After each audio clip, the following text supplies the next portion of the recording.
When being faced with accounting for a transaction, one must know what accounts are affected. Assets, liabilities, stockholders' equity, revenue, and expense are the 5 accounts recognized by GAAP to practice accounting.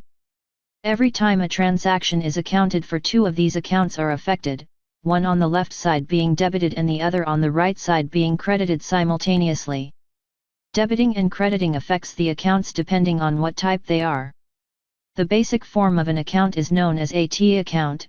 It consists of the title of the account, a debit side on the left side, and a credit side on the right side.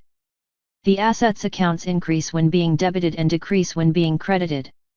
The liabilities accounts decrease when being debited and increase when being credited.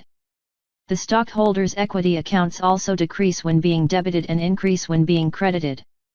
As well as the liabilities and stockholders' equity accounts mentioned, the revenue accounts decrease when debited and increase when credited.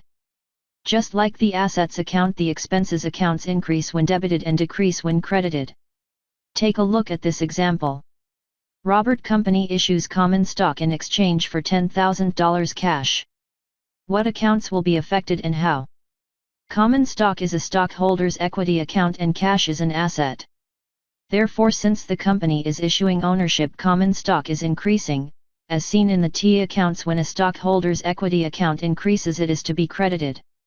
And since the company received the cash, their assets increased, as seen in the T accounts. When assets increase, the account is to be debited. The answer to the question is, assets and stockholders' equity accounts were affected, assets were debited, and stockholders' equity credited. Let's work on a second example a bit more challenging. Robert Company purchased office supplies for $5,000. What accounts are affected and how? Both the office supplies received and the cash being paid are assets, however each account is specific, being that both office supplies and cash are different accounts that fall within assets. In this case, the assets account is affected by both the office supplies account and the cash account. Office supplies are increasing, therefore they fall on the left side being debited, and cash is decreasing due to the payout, meaning it gets credited on the T account. The answer to this question is, the assets are affected both by debiting the office supplies worth $5,000, and crediting the $5,000 in cash.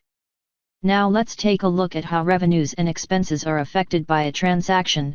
As the example states, Robert Company received $500 in cash from HP Company for services provided. Robert Company also paid office rent in $900 cash. Which accounts were affected and how? 2 different transactions are going on in this example, therefore one must analyze each separately. First, the company received cash for providing a service. Cash is an asset and services accounts are revenues. Therefore, since cash is being received, it is increasing, being that it is to be debited. And when a service is provided, services increase, as seen in the T account. When revenues increase, they are to be credited. The answer to this part of the question is, assets and revenues are affected, assets are debited and revenues are credited. The next part of the question mentions Robert Company paid $900 in cash for office rent.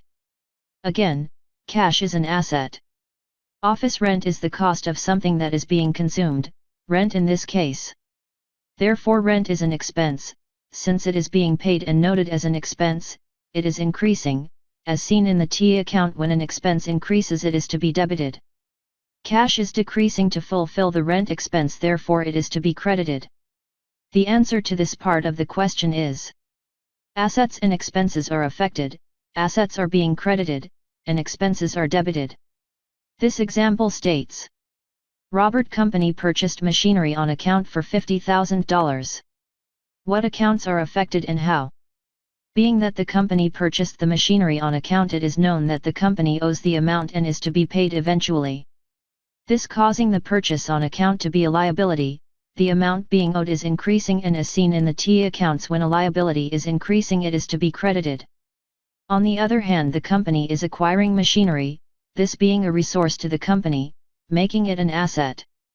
Therefore assets are increasing, meaning the account is to be debited.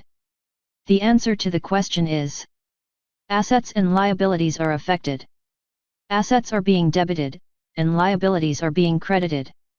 Be aware that every time an account is debited, a second account is to be credited. They may both fall under one of the 5 mentioned accounts, as was the case of office supplies and cash. This refers to the double entry system mentioned in Lesson 1.